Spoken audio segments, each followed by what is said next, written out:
বিসমিল্লাহিররহমানিররহিম। আসসালামু আলাইকুম। নতুন ইতিহাসের সাক্ষী হলো বাংলাদেশের ফুটবল অঙ্গন। অবশেষে সাফজয়ী নারী ফুটবল দলের হাতে উঠল 21 পদক। টানা দুইবার সাফ শিরোপা জেতায় দেশের দ্বিতীয় সর্বোচ্চ বেসামরিক পুরস্কারে ভূষিত হলেন নারী ফুটবলাররা। বৃহস্পতিবার দুপুরে রাজধানীর ওসমানী স্মৃতি মিলনায়তনে মেয়েদের হাতে পদক তুলে দেন প্রধান উপদেষ্টা ডক্টর মোহাম্মদ ইউনূস। দলের পক্ষ থেকে পদক গ্রহণ করেন অধিনায়ক সামিরা খাতুন এবং সহ অধিনায়ক মারিরা মান্ডা। এ সময় মঞ্চে ছিলেন সবশেষ সাফজয়ী দলের অন্যান্য সদস্যরাও।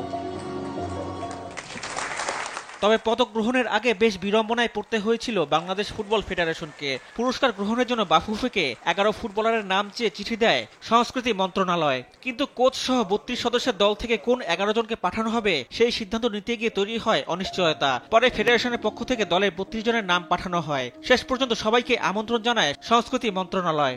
তবে পুরস্কার নিতে যাননি কোচ পিটার বাটলার।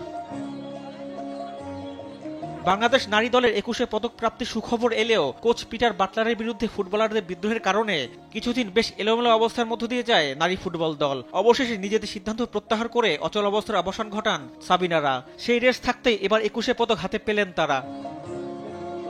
পদক গ্রহণের পর নিজের অনুভূতি ব্যক্ত করেন অধিনায়ক সাবিনা খাতুন। বাংলাদেশ ফুটবল ফেডারেশনের পক্ষ থেকে ধন্যবাদ জানান তিনি। পাশাপাশি কৃতজ্ঞতা প্রকাশ করেন বাফুফের সাবেক এবং বর্তমান সভাপতির প্রতি। ধন্যবাদ জানাতে চাই আমাদের বাংলাদেশ ফুটবল ফেডারেশনের পক্ষ থেকে আজকে আমাদের দলকে এই পুরস্কারে ভূষিত করার জন্য। তার পাশাপাশি আমি ধন্যবাদ এবং কৃতজ্ঞতা প্রকাশ করতে চাই আজকে আমাদের এই সাফল্য।